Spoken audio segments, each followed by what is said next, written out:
Within Westminster Abbey and St George's Chapel inside of Windsor, there are many kings and queens of England and Britain who are buried in large royal vaults or inside of tombs. But over the centuries, many of these tombs and then royal coffins have been opened, and remains of the most notorious kings and queens have been subjected to a significant amount of desecration.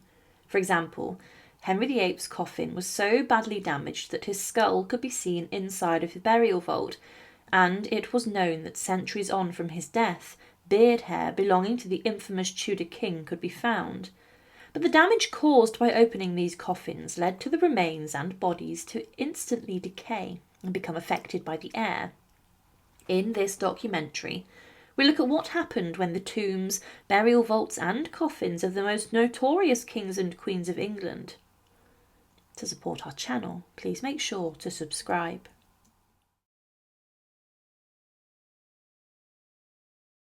One of the most barbaric and brutal kings of England was Henry VIII, who is best known for having 6 wives. 2 of these lost their heads inside the Tower of London, as an axeman and swordsman would perform the bloody roles of taking the heads of his wives. But Henry VIII in his final years put a huge amount of weight on, and he would become rather restricted with injuries he had following a jousting accident, which transformed his personality.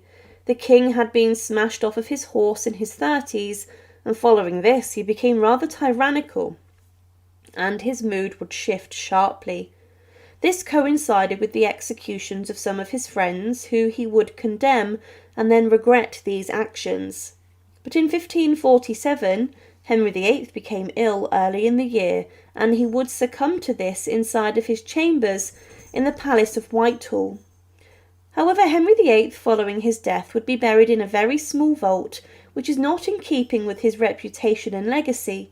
Today he still remains in this burial vault, despite his wishes being different. However, the vault of Henry VIII would be broken into a number of times, and with this the most infamous king of England was disturbed.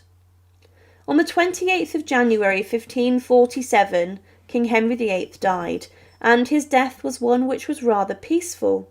He was attended on by the Archbishop of Canterbury, Thomas Cranmer, and in the end the king slipped away, and he did acknowledge in his life that he had sinned a great deal.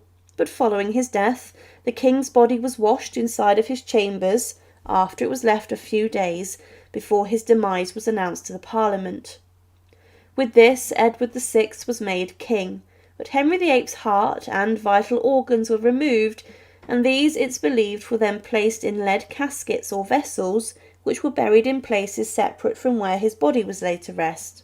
After this, the king's body was placed into a coffin, and it was then laid in state in the presence chamber of Whitehall Palace, and was surrounded by burning tapers before it was moved on a huge procession to Windsor Castle, and the church within the castle's walls, St George's Chapel. Henry VIII stated in his will to his servants and family that he wanted to be buried with his 3rd wife, Jane Seymour, who had died following giving birth to King Edward VI. Jane's demise inside of Hampton Court was very sad, and she never made it out of the place alive, as she became sick in the days following giving birth to the heir. But Jane's death changed history forever, as despite giving the king everything he wanted, if she had recovered, then it's unlikely Henry would have had more wives. But her body, minus the heart, which had been buried in Hampton Court Chapel, was taken to St George's Chapel and was buried in a vault under the floor of the choir, showing her importance. But Henry decided that he wanted to be placed, to begin with, in this vault, before he wanted to be moved to a much larger and grander tomb, which would be placed inside of Westminster Abbey, alongside his father and mother's tomb. The tomb of Henry VIII was planned for many decades before he died, and he wanted this to be a large ornamental tomb which would be bigger and grander than his mother and father's. Henry VII and Elizabeth of York, specifically, it would be a quarter bigger, and Italian sculptors tried to work on this, and Henry VIII did argue with them over the tomb's design. However, the king died before the tomb would be finished, and because of this it was never completed, as his children would not invest a huge sum of money to finish it. But because of this, the king's dreams of being buried inside a grand memorial would never occur. The coffin of Henry VIII after his death and embalming was then taken on a huge procession from Whitehall Palace to Windsor Castle. The procession was 4 miles long, and roads had to be widened to allow it to pass by. And the hearse carried the coffin of the king, which was pulled by horses who had been draped in black cloth. But on the coffin was a wax effigy of Henry VIII, covered in jewels and his clothes. This was for many people who witnessed the procession the first time they had seen an image of their king and what he looked like, and the crown was also placed on the coffin. The funeral procession moved towards Sion Abbey, and it was then rested for the evening to have a break, and there have been rumours in the past centuries that whilst it was here, the king's body exploded and that parts of Henry dripped out of the coffin, and then this was licked at by dogs. This may have been caused by the gases building up in the body after death, and this is known to occur. But after the evening, the journey continued on to the burial site, and the coffin of Henry VIII reached Windsor, and it was then carried into the church by 16 yeomen of the guard. Such was the weight of Henry's coffin. The funeral service of Henry VIII then occurred, and his coffin was then lowered into the vault, where it still remains 500 years on. His officers of the household broke their staves of office and threw these into the vault after the coffin. But the burial vault would, throughout the centuries, be disturbed a number of times. Today there is no pomp or ceremony regarding the king's burial site, and it's just a simple marble slab showing where Henry VIII is buried. It says, "In a vault beneath this marble slab are deposited the remains of Jane Seymour, Queen of King Henry VIII, 1537, King Henry VIII, 1547, King Charles I, 1648, and an infant child of Queen Anne. This memorial was placed here by command of King William IV, 1837, but Henry VIII was disturbed a number of times, mostly to bury the others inside of the vault with him, and he would be buried next to someone who he would consider his greatest enemy. The most important person inside of the burial vault after Henry VIII is King Charles I, who was placed next to Henry's coffin.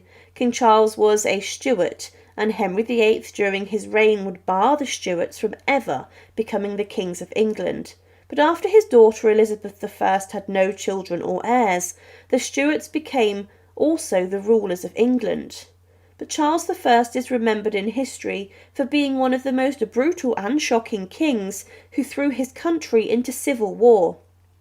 The English Civil War is known as the bloodiest conflict ever fought in England, but Charles I would be placed on trial after the defeat, and he would then be condemned to death, before his head was taken off on Whitehall by an executioner.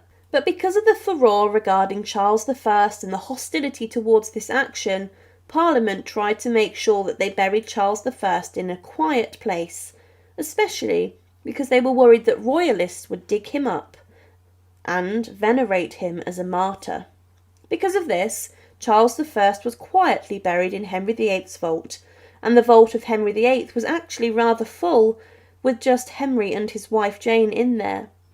When it came to burying Charles, to get his coffin in, workers had to move Henry's to the side, and it's believed they may have actually damaged this and damaged some of the wood of the Tudor king's coffin.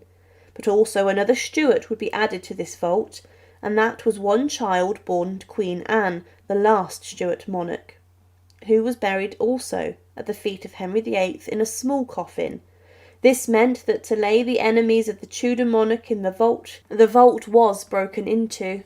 But then again, in 1813, the vault would be broken into yet again, as building work was being carried out inside of St George's Chapel and the Royal Vault. The builders entered the vault containing the remains of Henry VIII, but then officials went further and they opened the coffin of King Charles I to see what was inside of it, and the Prince Regent, the future George IV, also oversaw this. However, they noticed that Henry's coffin was in a bad state and had been broken. The trestle it had been sat on was broken and had collapsed, and this was done when Charles's coffin was squeezed in. The pressure from within the body of Henry was also said to have splintered the wood, and the top of the coffin had allegedly split open. But there was no record of any work being done to move Henry into another coffin, which was more suitable, meaning his body may be exposed to the air still today. However, Henry VIII was one of the most notorious and evil kings that had ever ruled England, but he was buried in a quiet place where he did not want to remain forever. He still lies under the floor of the chapel in Windsor, and not in the great tomb that he wanted. But surely his reputation means he deserves a grander monument and tomb than he currently has, as if you visit Windsor today, it is very easy to walk past his burial vault. Often considered one of the greatest English medieval kings, Edward I was known as the Hammer of the Scots. He was a large and intimidating man who inspired fear in his subordinates, and he was held in great respect as not just a king, but as a military leader and soldier. He was responsible also for a full-scale conquest of Wales, and he established English rule and built a huge number of castles which were settled in by English people. He was so well respected that he was brought in to arbitrate disputes between the claimants to the Scottish throne. He ruled England for around 35 years, but following his death, 400 years later, his remains were tampered with, and his coffin was opened by a curious dean of Westminster Abbey. Still today, his tomb can be seen inside of the abbey. But what's the story of the breaking into the tomb of Edward I?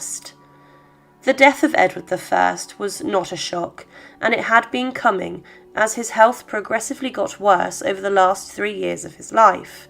He suffered from a painful and prolonged illness, and throughout 1306 and in the early part of 1307, the king's household made a number of purchases of foreign medicine, ointments and even leather leggings to help keep away some of his problems and pains. His legs were often dealt with, and he wore compression tights also, and he also had a neck brace made. Edward I suffered with aching joints, which were very painful, and he often also took herbal baths and drank pomegranate wine, and a cordial which was made from crushed amber, musk, pearls, gold and silver. His health would go up and down, and some months he'd be mobile, but others he would be carried around.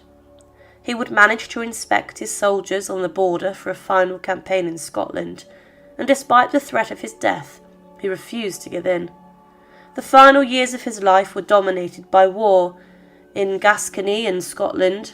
Throughout the first 7 years of the 14th century, Edward fought for control over a divided Scotland and declared himself its king. He considered Scotland part of England and his kingdom, and he took advantage of squabbling Scottish barons to seize control himself.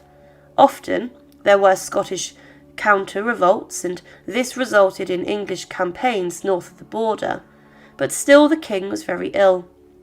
He must have known death was on the horizon, and he continued to assault his enemies in a brutal way. He would have many of Robert the Bruce's brothers executed, along with other earls, and he even ordered Bruce's wife, daughter and sister to be hunted down and held in prisons and convents, and 2 of them were even held inside cages in the rooms of Roxburgh and Berwick Castle. It's even been suggested that these cages were suspended over the castle walls, with exposure plaguing the women, with the snow and rain lashing down on them. But these rumours more than back up Edward's brutal reputation. Edward I was keen to bring Robert the Bruce to his knees, and at the start of July 1307 he assembled an army further north. But the king would contract dysentery during this, and by the time the army reached Borough by Sands, Edward was resting in his bed. However, early the following day, Edward's servants entered his chambers to wake up the king, and as they lifted him from his bed, he fell back in their arms. The English king was dead, and the news of the king's death was kept quiet to ensure that the enemy would not know and that the English would not desert his cause. Letters were sent south to one of the oldest and most loyal earls and servants of the king, and another letter was sent to Edward's second wife, and following this, Edward of Carnarvon then received the news at Westminster, and he then claimed his birthright and was crowned King Edward II. Edward I's body was sent south, where it arrived at Waltham Abbey in Essex, and was laid in state. Vigils were held here, and prayers were said for his body, and preparations were made for the funeral by September. By mid-October, the king's body was moved from Waltham Abbey to the monastery of the Holy Trinity, before it eventually went to St. Paul's. It was then moved to Westminster Abbey for the funeral, which was conducted the following day. A solemn ceremony was held for the king, and Edward I was laid to rest wearing his coronation robes, which included a red silk tunic, a cloth of gold on the lower garments, a crown was placed on his head, and the sceptre was placed in his hands, marking his royal state. He was then interred in a plain black Purbeck marble tomb, and there was no ornate effigy placed on top of it. In the 16th century, the inscription "Edward I, Hammer of the Scots is here" was added, but the tomb was very plain despite his status. It is believed that this may have been at the request of Edward I himself, as there are accounts that he had said that he wished for his body to be boiled down to bones after his death, which would have been very rough. This was so that his bones could be taken on a return journey to the Holy Land on a crusade, and this may be why the tomb was kept plain, meaning it was easy for people to obtain his remains and body to then boil it down when the moment came. But this showed you the true warrior spirit of Edward I. However, in 1774, Edward I's tomb was opened by the Society of Antiquaries. They had been given permission by the Dean of Westminster. The stone on his tomb was just resting on the rest of the tomb, meaning that it was not properly sealed, and they must have done this to allow easier access to his bones. Inside was the king's stone coffin, which was placed on top of a fine layer of rubble. His body was found wrapped in a cerecloth, which had wax soaked on the inside, which was touching the king's skin. The crown was still on the king's head, but when the waxy cloth was pulled away, the king's body was revealed, and over his face was a decaying red silk. The king was found to have been 6 feet 2 inches tall, giving credence to his nickname of Longshanks, meaning tall or long-limbed. His body was incredibly preserved, as the low humidity and coolness of the air had kept Edward's body in good condition. This means that chances are that the remains of other kings and queens resting nearby in the abbey are also possibly well preserved. Edward I's body was found dressed in a red silk damask tunic, with a stole of thick white tissue around his chest, which was set with gilt and semi-precious stones. He was wearing a royal mantle of crimson satin, and a cloth of gold lay from the waist down. In his right hand was a sceptre with a cross of copper gilt, and in his left hand was a 5-foot rod with a white enamel dove. As mentioned, he wore a gilt metal crown, and his hands and feet were intact. It was said of his body, the chin and lips were entire, but without any beard, and a sinking or dip between the chin and upper lip was very conspicuous. Both the lips were prominent, the nose short, as if shrunk, but the apertures of the nostrils were visible. There was an unusual fall or cavity on the part of the bridge of the nose which separates the orbits of the eyes, and some globular substance, possibly fleshy part of the eyeballs, was movable in the sockets under the envelope. King Edward I was buried almost in the coronation robes which he may have worn when he became king, and this is similar to what royalty wear today on their coronation. He was a brilliant king who would have been a constant thorn in the sides of the Scottish and also the Welsh, and he was a conquesting king. However, when his coffin was opened, over 400 years after his death, his body was found in a remarkable state, and with this it's unbelievable to think that there are many other kings and queens buried nearby in sealed tombs that may very well be preserved. One of the most shocking and notorious queens ever to have ruled over England was the eldest daughter of Henry VIII, who was known as Bloody Mary. She was the queen who burned over 200 people at the stake for their differing religious beliefs, and Mary's short but brief reign was one which was very turbulent. She would reverse the huge religious changes her brother Edward VI and father made, and this led people to be rather confused, and they did not know where they stood. But Mary's reign was not long, and many believed she would never be a ruling queen. However, Mary suffered with a lot of severe health problems in her life, and these eventually contributed to her death. Mary I died at the age of 42 inside of St James's Palace, and Mary was then buried inside of a burial vault in Westminster Abbey, close to where her grandparents, Henry VII and Elizabeth of York, were buried. But the burial vault of Mary I was disturbed a number of times, and shockingly, when it was last opened, what those people found was shocking. Mary I, despite being the ruthless monarch who burned many people at the stake, was a woman who suffered a great deal with her health and well-being. She was a young woman who had many problems that led to the royal doctors and physicians considering that she would not live very long, and the physicians believed she would die before she would ever become queen or be considered to have been a martyr. She was living in the 16th century, a time where there were huge disease outbreaks plaguing England. Mary suffered with a number of serious swellings in her stomach when she became queen, and she believed she was pregnant, but no child ever came. And today it's considered that she suffered from ovarian or uterine cancer.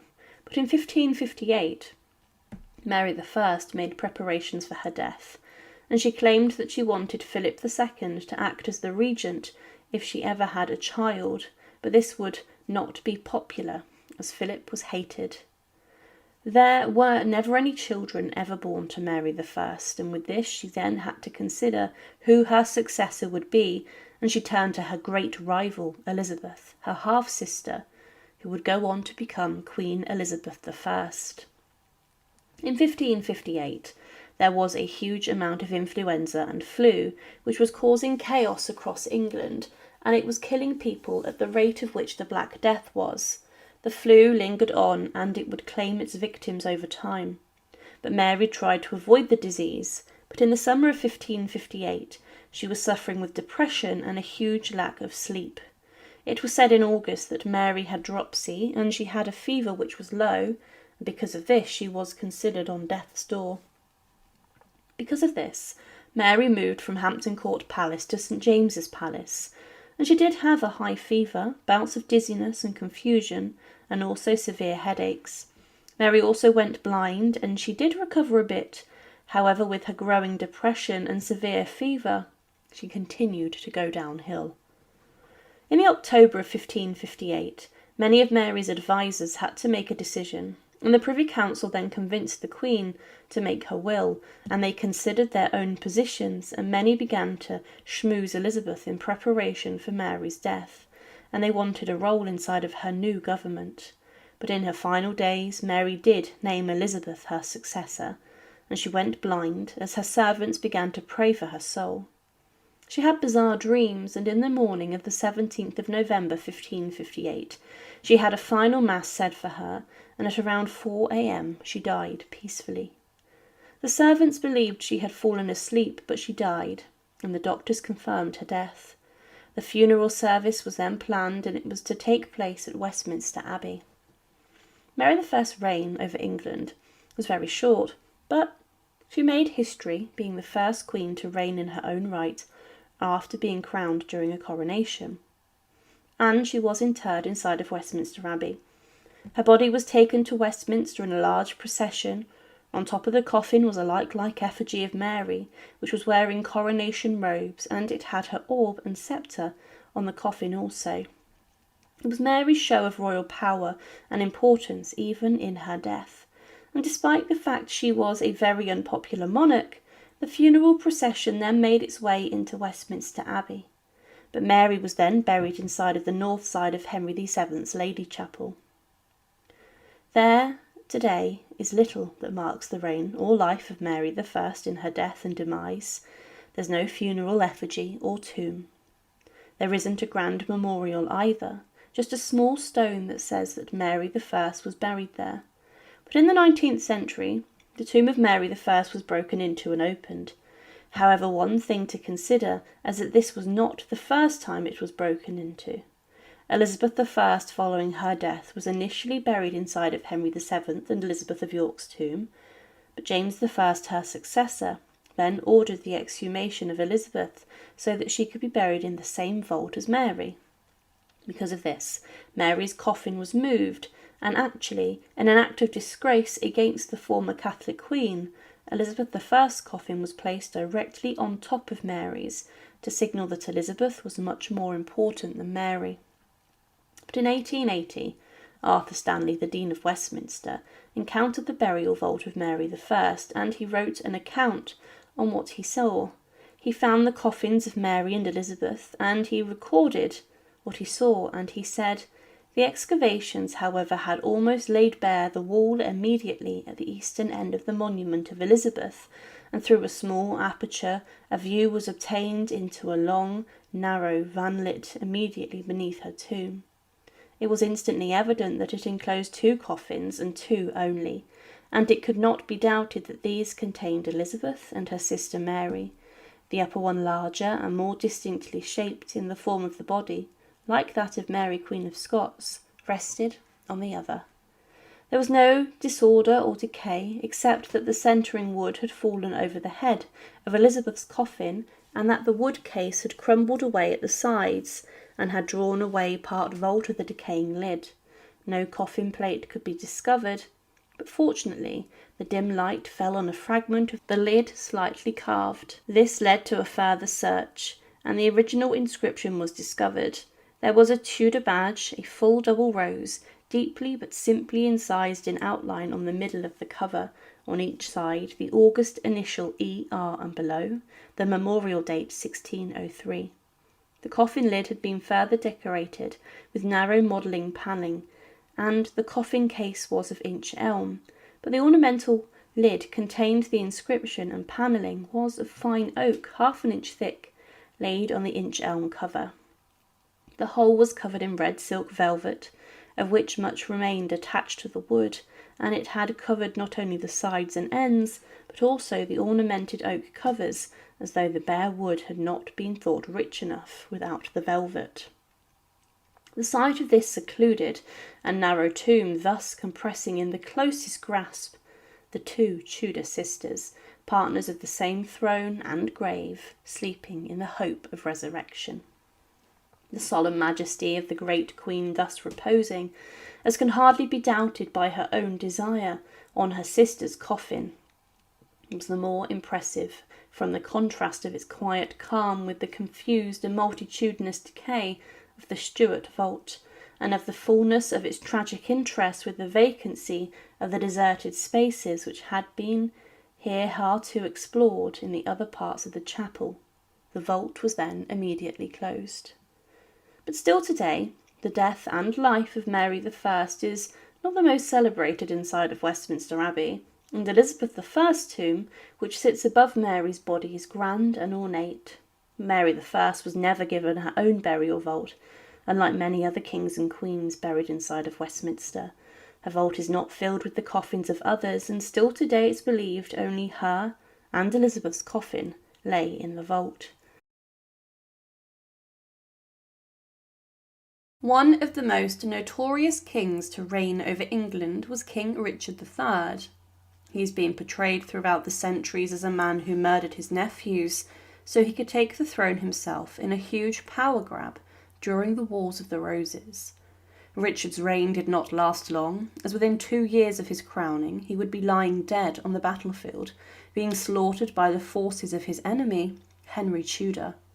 Richard's story has been one which has been muddled with legend, However, the true facts about his brutal death were uncovered when his remains were discovered under a car park in Leicester in 2013. But what is showed the world was that the last Plantagenet king of England died a horrifically barbaric death on the battlefield, and he suffered a number of earth-shattering wounds, particularly one which was fatal on the back of his skull. But what happened when the grave was opened and when the king's bones were discovered? Richard III was crowned king on the 6th of July 1483 inside of Westminster Abbey, and the Wars of the Roses had for decades gripped England. He was a king who had publicly denounced the princes in the Tower, his nephews, of whom one, King Edward V, was the rightful king of England. The two boys, Edward V and his brother Richard, were held inside the Tower of London, awaiting their coronation, when they disappeared, and many believed that Richard III, who seized the throne, was responsible for their murder and disappearance. However, Henry VII, or Henry Tudor as he was known, met Richard III at the Battle of Bosworth Field in August of 1485, and this would be considered the last, if not one of the final battles of the Wars of the Roses, the English Civil War that had gripped the nation for decades, fought between the House of York and Lancaster. Richard had a much larger army, and facing him was Henry Tudor's forces, but also watching the proceedings was Lord Stanley, who led 6,000 men and mercenary soldiers who would later become the pivotal part of the battle. His support would change the tides of English history forever, and he would turn on his support for Richard III and support his stepson, Henry Tudor, and his forces waded in at the final part of the battle. It was claimed in the final minutes of the battle that Richard III fought in the thickest presses of his enemies, and that he in fact met a very brave demise in death. The king's men could smell victory, and they wanted to bring the battle to a close, and death with Henry Tudor himself. The king and a number of his men rode bravely towards Henry Tudor, who was being guarded by some bodyguards, and Richard, being a skilled military commander, smashed his way through the guards of Henry Tudor, and he personally killed the Tudor standard-bearer. He was fighting hand to hand, but at some point, whilst he was in boggy, marshy ground, Richard III was unhorsed and he came stuck. He had allegedly come within a sword's length of Henry Tudor, his enemy, but Richard found himself then overwhelmed by Lord Stanley's forces and soldiers. His horse had got stuck in the muddy terrain, and it was claimed that Richard was struggling in the mud and that the death blow was struck by a Welshman with a halberd whilst Richard's horse was stuck, and it was said that the blow was so violent that the king's helmet was driven into his skull. It was alleged that specifically the man who killed Richard III was a Welshman called Rhys ap Thomas, who even shaved part of the king's skull when he struck him hard with his weapon. It was claimed that Richard fought very bravely, and it was also said that he fell in the field struck by many mortal wounds, and that they beat his head until his brains came out with blood, and they never left him until he was dead. Following this, the body of Richard III was stripped naked and was then paraded throughout the streets to Leicester, where it was placed on display for a number of days. For Henry VII, as he was now known, it was important for Richard's body to be seen, as the people of England needed to get the message about his death. But following the display of the dead king's remains, Richard's body was hastily buried inside the priory of the Great Friars inside of Leicester. In 1495, Henry VII commissioned an alabaster memorial to mark the site of Richard's burial, but the abbey was then demolished during the dissolution of the monasteries. There were many debates as to what happened to the remains of Richard III, including a very strong rumour, even told to me as a child, that his remains were thrown into the River Soar in Leicester. There were even plaques created around the city marking where it was believed his remains were thrown in the river off the bridges. However, this was not true. In 2013, one of the discoveries of the century was made, as the former site of the Grey Friars was located in the car park of a Leicester council building, and then remarkably, a skeleton was found with battle wounds on it. Eventually, this skeleton was confirmed via DNA to have been that of King Richard III, over 500 years after his death. But the discovery of his body showed a barbaric and brutal death that the king suffered on the battlefield, and the true account of his death could be pieced together. Richard suffered 11 wounds on his skeleton, and 8 of these were to his skull.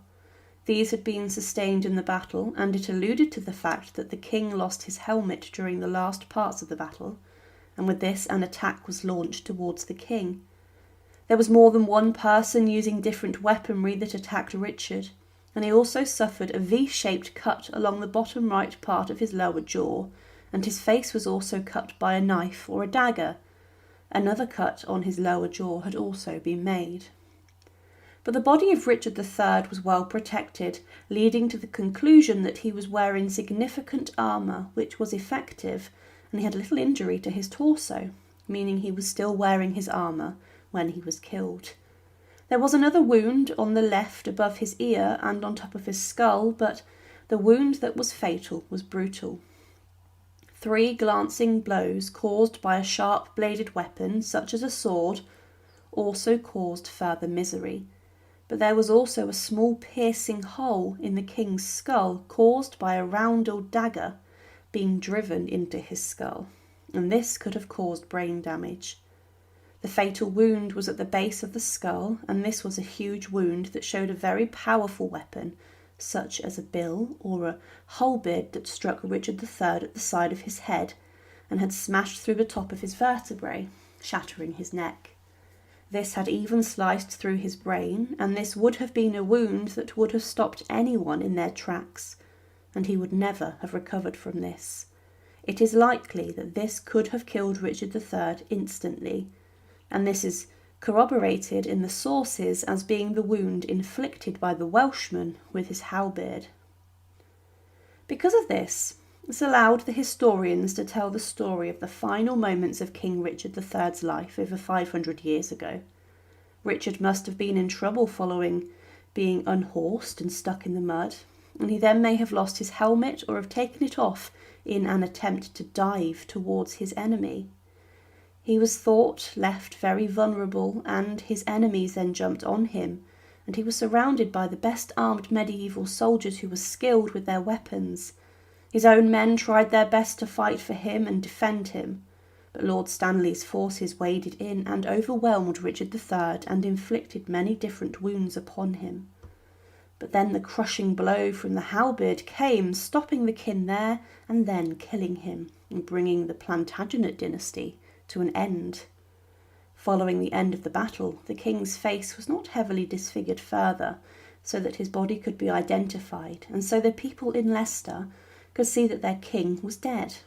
Richard III was buried inside of a plain coffin, and over the centuries this had decayed, and the coffin was not found when Richard's body was, meaning that it had just left Richard's skeletal remains in the ground. But what the death of Richard III brought was the beginning of the Tudor dynasty, a ruling family who would for the next century change the face of England forever. We consider Henry VII's defeat of Richard III as something that stabilised England following the Wars of the Roses. However, his dynasty would bring the execution of queens, thousands of people across the land, and a huge amount of religious turmoil. He is believed to have been one of the worst kings ever to rule over England, and King John's reign over his nation was one which was categorised by losses of land and by rebellion. He was the king who was forced to sign the Magna Carta, and he was a man who was suspicious and vengeful. He was a man who had a large knowledge of his country. However, inside of Newark Castle, on the 19th of October 1216, at the age of 49, King John died. He was described as someone who was distasteful and even dangerous, as well as a man who was very cruel. However, over the centuries, the king's coffin, following its burial, was broken into, and what those people saw was incredible. King John, initially it's believed, would never really become king. He was seen as the spare during his father, Henry II's reign. He was his father's favourite son. However, in 1189, his brother Richard succeeded to the throne, becoming Richard I. However, John would later become the heir to his brother's throne. It was in 1199 when John became king and war with France began again, and this was triggered by the second marriage of John. He was asked to mediate between a dispute between two rival families, but John actually married the heiress of the Angoulême family, Isabella, who had been betrothed to the rival family. A rebellion broke out and John was ordered to appear in front of the French king, and when he did not do this, war broke out between England and France. But by 1206, King John had lost large amounts of French territory, including Normandy and Anjou. He was losing the war heavily, and he was determined to win his lands back. But this was cost, and his government raised taxes across England, and the king exploited his feudal rights over his population more, and the taxes went up heavily, and people were furious because of this. There was a lot of discontent within the barons, and negotiations between the king and his barons failed, and civil war broke out in the May of 1215. The rebels seized London, and John was forced to negotiate, and this concluded on the 19th of June at Runnymede on the River Thames, when John accepted the terms of the Magna Carta. This charter limited the royal power and ensured that feudal rights, and it was the first formal document stating that the king was under the rule of law, as was his people, and that the king was not above the law. King John claimed that this would be signed under duress, and the Pope took his side, and John in anger laid waste to the north and the Scottish borders with his army. Prince Louis of France was then to invade at the request of the barons, but John continued to wage war. In the September of 1216, he began a fresh attack, and he marched from the Cotswolds to relieve Windsor Castle, and he attacked many settlements. However, in Lynn, John contracted dysentery, and this would later become fatal. There were further invasions in England, and John, when he was heading west, lost much of his baggage train, and the king's belongings, including the crown jewels, were lost as John crossed one of the tidal estuaries into the Walsh, and it's claimed that these may have even been sucked in by quicksand. But this incident has never been confirmed. However, John was becoming very ill. He stopped to rest inside of the abbey in Swine's Head in the Lincolnshire Fens. However, he managed to make his way to Newark Castle, which was a short distance away. There was debate as to whether John was poisoned inside of the abbey by one of the monks or the abbot, who did not want to host the king. John ate the food and drank with the monks. However, inside of Newark Castle, it was clear to many that the king was very ill. John met his end inside of a toilet in Newark Castle in the October of 1216. He died from dysentery, which was a very terrible disease that causes serious diarrhoea and would then result in death. There were rumours that he was killed by eating too many unripe peaches, which poisoned him and made him sick, or that he drank too much ale. It was then claimed by a historian that to say John died of overindulgence was a way of criticising his personality. It implies impertinence, gluttony, and imprudence. To say he was poisoned showed he was hated. Whatever the truth, those writing down history had nothing to say about John. Dysentery is caused by parasites in the gut, and it's most commonly spread by consuming dirty water or food that have been contaminated with human waste. It was not necessarily a condition of the common people who lived in unsanitary conditions, as lots of food and vegetables had been grown in soil which was fertilised by human waste. John could have contracted this in a manner of ways, drinking contaminated water when he rampaged across the country.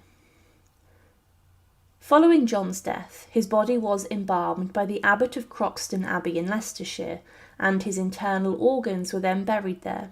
Nothing remains of this site today.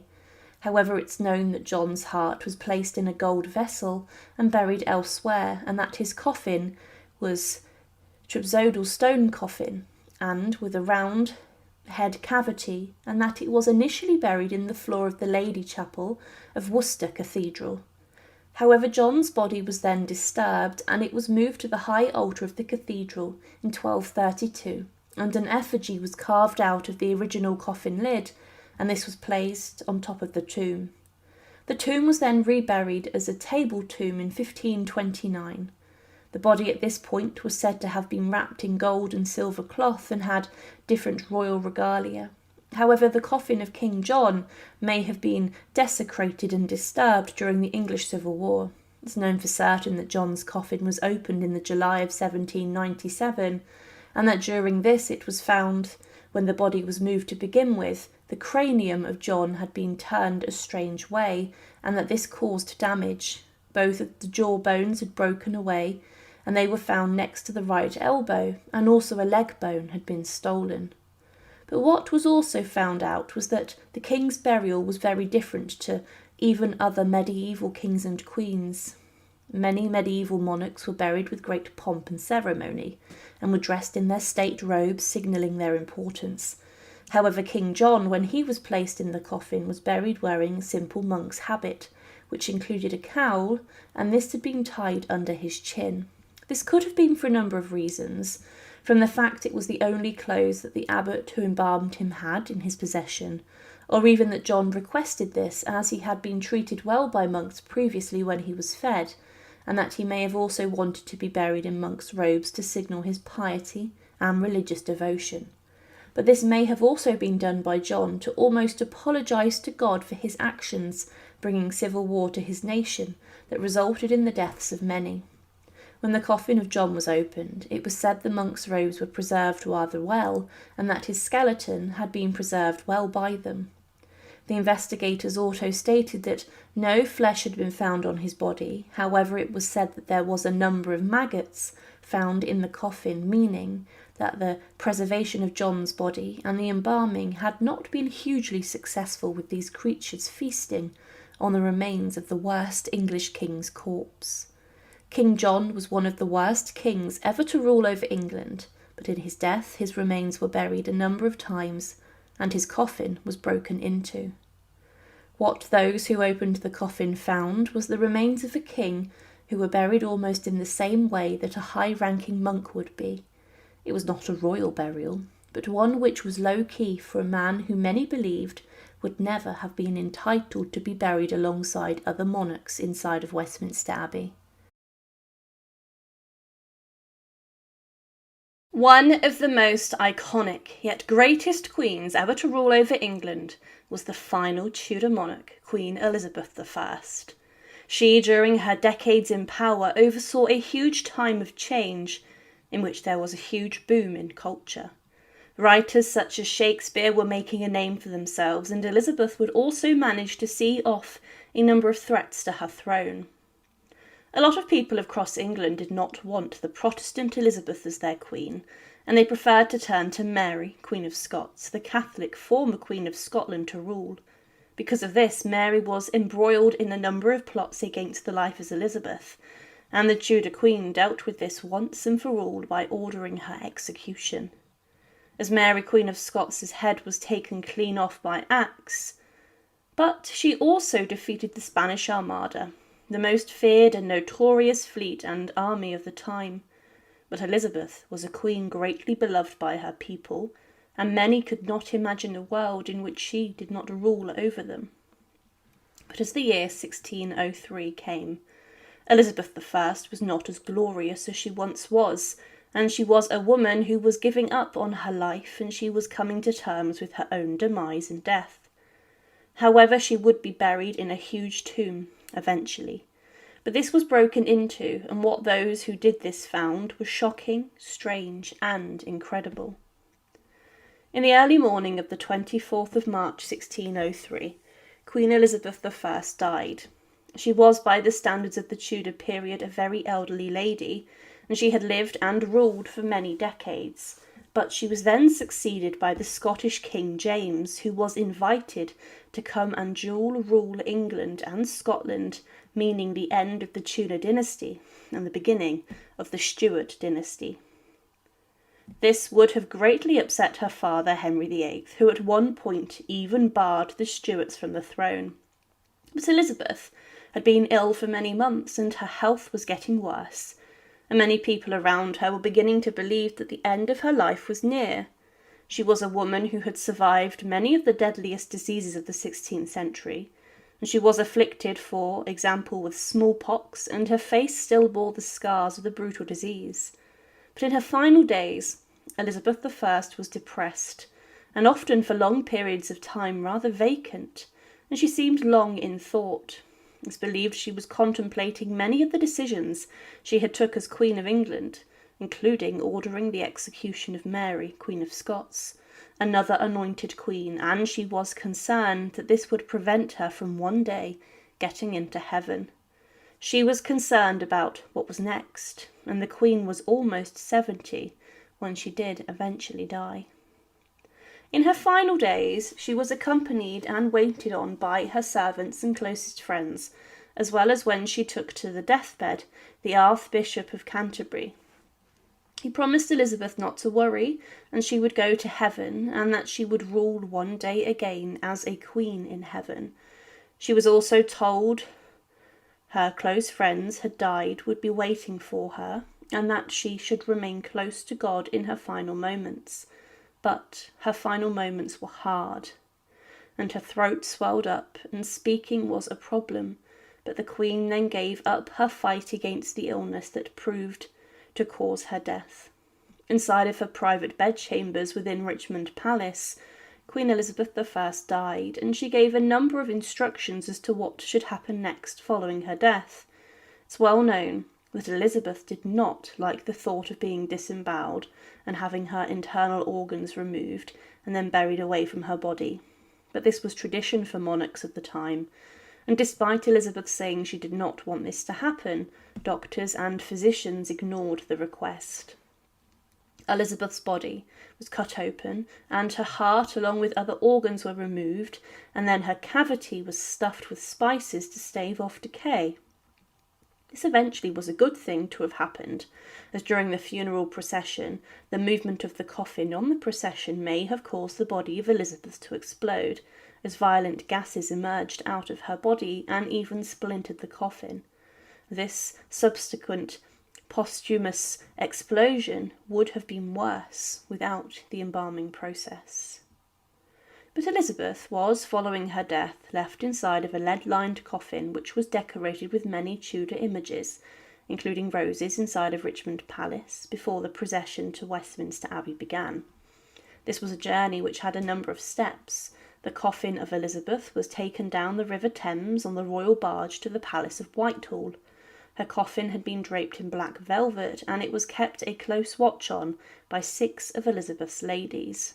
It was said that during the procession on the River Thames that the oars at every stroke did tears left fall, and the people of London were gutted about losing their queen. But the Queen's body had been wrapped tightly in the coffin in cerecloth when the alleged explosion took place, but her remains, regardless, continued to Westminster Abbey, and on the 28th of April 1603, the funeral procession occurred to Westminster Abbey.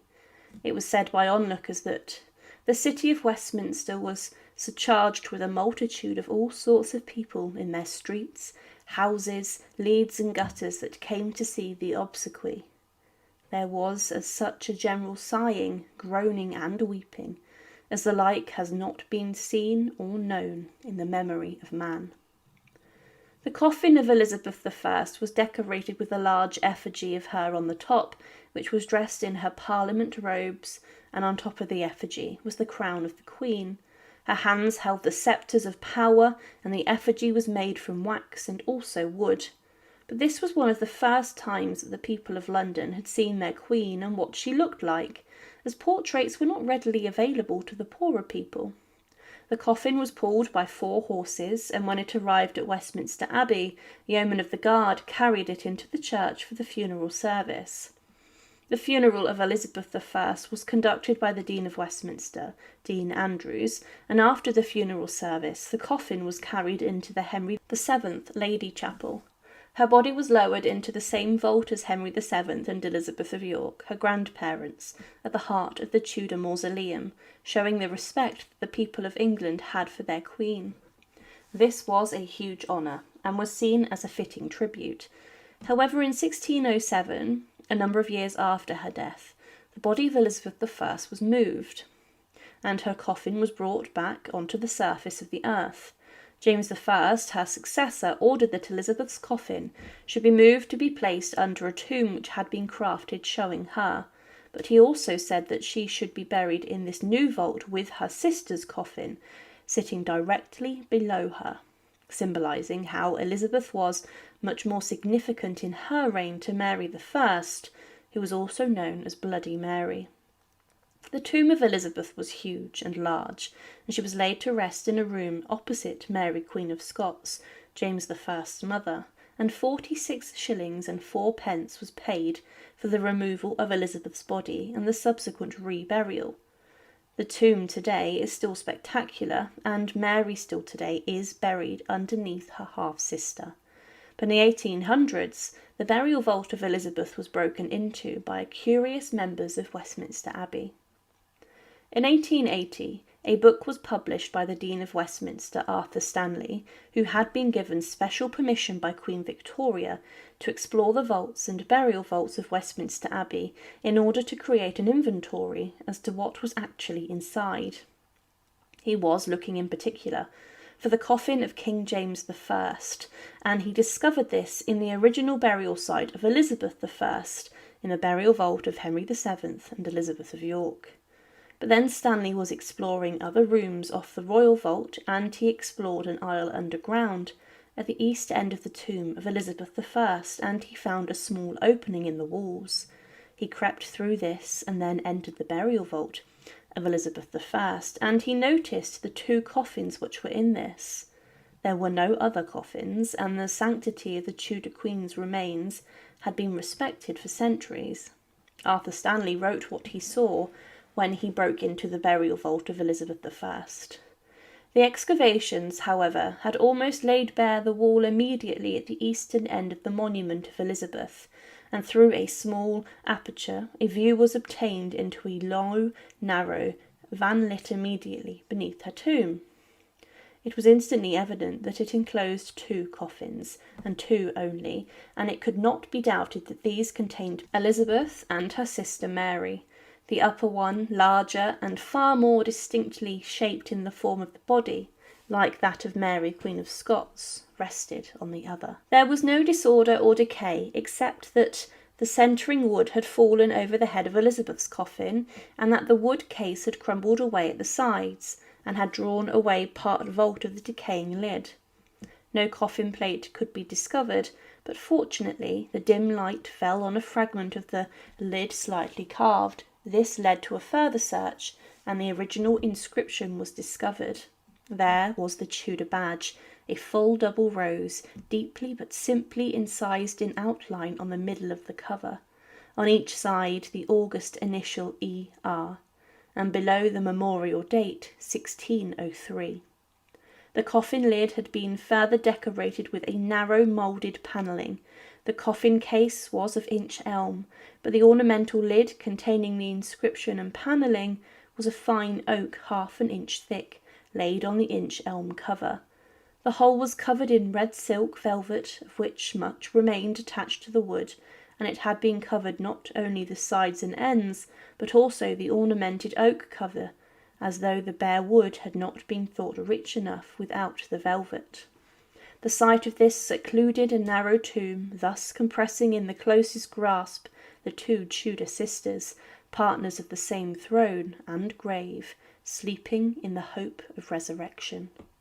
The solemn majesty of the great queen thus reposing, as can hardly be doubted by her own desire, on her sister's coffin, was the more impressive from the contrast of its quiet calm with the confused and multitudinous decay of the Stuart vault, and of the fullness of its tragic interest with the vacancy of the deserted space which had been hitherto explored in the other parts of the chapel. The vault was then immediately closed. This was the last time that the burial vault of Elizabeth I was opened, and this is the clearest account as to what it looks like to this day. There may be other times in which the burial vault was opened, however this is not known about, and still today the remarkable tomb of Elizabeth I marks the very site where just underneath the floor the brilliant final Tudor queen lays to rest. One of the most crazy executions in English history saw the King, Charles I, on the 30th of January 1649, be taken to the executioner's scaffold which had been created on Whitehall. He was the man who had plunged his country into the deadliest civil war ever fought on English soil, and he has been condemned by Parliament and figures such as Oliver Cromwell. But the king was met by an anonymous executioner and an axeman who in one swing of the axe took the king's head from his shoulders. However, as the king's remains were gathered up, there was a question as to what to do with the body of Charles I, as Parliament were worried that it would become a royalist relic and be venerated by those who wanted to oppose the new political structure in England. But Charles I was buried in secret, alongside one of the most controversial and notorious kings of England, Henry VIII.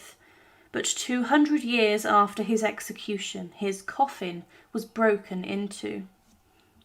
King Charles I's execution was a shocking event in which he was taken under armed escort to the Palace of Whitehall next to where he would be executed. He was escorted onto the scaffold and his public were looking on, and he was taken through a window of the banqueting house. Charles made a speech to the crowd that day which was difficult to hear, and he said, "An unjust sentence that I suffered to take effect is punished now by an unjust sentence on me.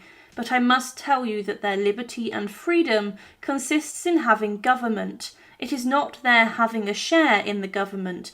That is nothing appertaining unto them. A subject and a sovereign are clean different things.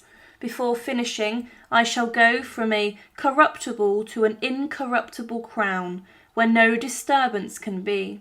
His words were ominous, and were those of a man who believed his time on earth was up, but Charles would then be given himself over to the executioner at around 2 p.m. He then lowered himself onto the block after uttering a prayer, and he told the executioner he was ready by stretching his arms out as the blow from the axe then came crashing down. The king lost his head, and the crowd that day sighed, as they were not necessarily excited with what they saw. Many believed that Charles I was sent by God to rule over them, and that now they would be punished. The executioner did show the king's head to the crowd, but his remains were then gathered together and were placed in a coffin ready for burial. After the execution, the remains of Charles were then embalmed, and during this the royal physicians and doctors sewed the head of the Stuart monarch back on. But there was much debate as to where to bury the lead-lined coffin and the body of the executed king. Parliament began to debate this, and they believed it was too much of a risk to bury the king inside of central London, where it could be dug up, and they did not want to allow Charles the precedent of being buried alongside other kings and queens in Westminster Abbey. Parliament feared retribution and revenge for what they had done to Charles, and they did not want his burial site to become a shrine, but they then came to the conclusion to bury Charles inside of Windsor Castle, and specifically St George's Chapel, but this would be done in secret. It was said that this was a quieter place to bury the king, but the royal vaults would become much busier in the centuries after. In the middle of the night, on the 9th of February 1649, the coffin of Charles I was taken quietly from central London to Windsor, and he was then buried inside of the same vault as King Henry VIII, who was also laid to rest in a purpose-built vault alongside his third wife, Jane Seymour. This was said to have been a rather secretive space. There were plans for Charles II, the executed king's son, to bury his father in a grand mausoleum inside of Hyde Park, but this never occurred, and still today Charles is laid to rest in this vault with Henry VIII, two brutal kings laying side by side. However, for centuries it was believed that Charles's coffin had been lost to time, and thus his remains were missing. But the burial vault containing his body was actually broken into during building work in 1813, and the builders also found the remains of a child's coffin, this being the child of Queen Anne that tragically died. But Henry VIII's coffin was said to have been in a very poor state, as it had been broken, and there were even stories of people breaking into his coffin and stealing his bones. But Charles's coffin was found next to Henry, and the man who was investigating this was Sir Henry Halford, and he opened Charles's coffin on the 1st of April 1813 to confirm that this was in fact the lost body of the executed Stuart monarch. He did this in front of the Prince Regent, the future George IV, but he noticed when he broke into the coffin that Charles's head, which had come loose from his body. As mentioned, his head was sewn back on, but the thread must have decayed in the years since. On top of the coffin was an inscription that said King Charles 1649, and it was noted that the body of Charles I had been prepared in a different way. It was wrapped in a number of layers of cerecloth, which helped preserve it well, and it was so well wrapped that Halford had to take the body out of the coffin to unwrap it. He then wrote that at length the whole face was disengaged from its covering. The complexion of the skin of it was dark and discoloured. The forehead and temples had lost little or nothing of their muscular substance. The cartilage of the nose was gone, but the left eye, in the first moment of exposure, was open and full, though it vanished almost immediately. And the pointed beard, so characteristic of the period of the reign of King Charles, was perfect. The shape of the face was a long oval. Many of the teeth remained, and the left ear, in consequence of the interposition of the untouched matter between it and cerecloth, was found entire. It was difficult at this moment to withhold a declaration that, notwithstanding its disfigurement, the countenance did bear a strong resemblance to the coins, the busts, and especially to the pictures of King Charles I by Van Dyck, by which it had been made familiar to us.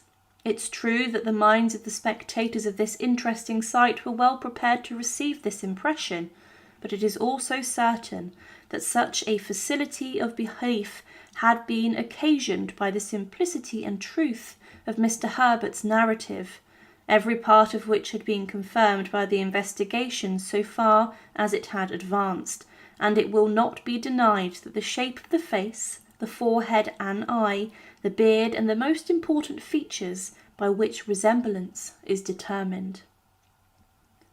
When the head had been entirely disengaged from the attachments which confined it, it was found to be loose, and without any difficulty was taken up and held to view. It was quite wet, and gave a greenish-red tinge to paper and to linen when touched it. The back part of the scalp was entirely perfect, and had a remarkably fresh appearance, the pores of the skin being more distinct as they usually are when soaked in moisture, and the tendons and ligaments of the neck were of considerable substance and firmness. The hair was thick at the back part of the head, and in appearance nearly black. A portion of it, which has since been cleaned and dried, is of a beautiful dark brown colour. That of the beard was a redder brown. On the back part of the head it was more than an inch in length, and had probably been cut so short for the convenience of the executioner, or perhaps by the piety of friends soon after death, in order to furnish memorials of the unhappy king. This was a huge achievement for Sir Henry Halford. He had found the remains of the executed King of England, and he even held up the head and confirmed it was Charles without any doubt. He said that the muscles of the neck had evidently retracted themselves considerably, and the fourth cervical vertebra was found to be cut through its substance transversely, leaving the surface of the divided portions perfectly smooth, and even an appearance which could have been produced by a heavy blow inflicted with a very sharp instrument. This added further evidence that it was the king, as it confirmed that he had lost his head by a sharp weapon, such as an axe. But after it was said, following the examination of the head, which served every purpose in view, and without examining the body below the neck, it was immediately restored to its situation. The coffin was soldered up again, and the vault closed. This was the last time that the vault of the King Charles I, and also Henry VIII, was opened at all. And Charles was a man who led his nation into civil war, and some believed it was justified what happened to him on that cold January morning on the scaffold in 1649. But in the years after, his remains were unwrapped and his coffin was broken into in front of a crowd of shocked onlookers, including the future king.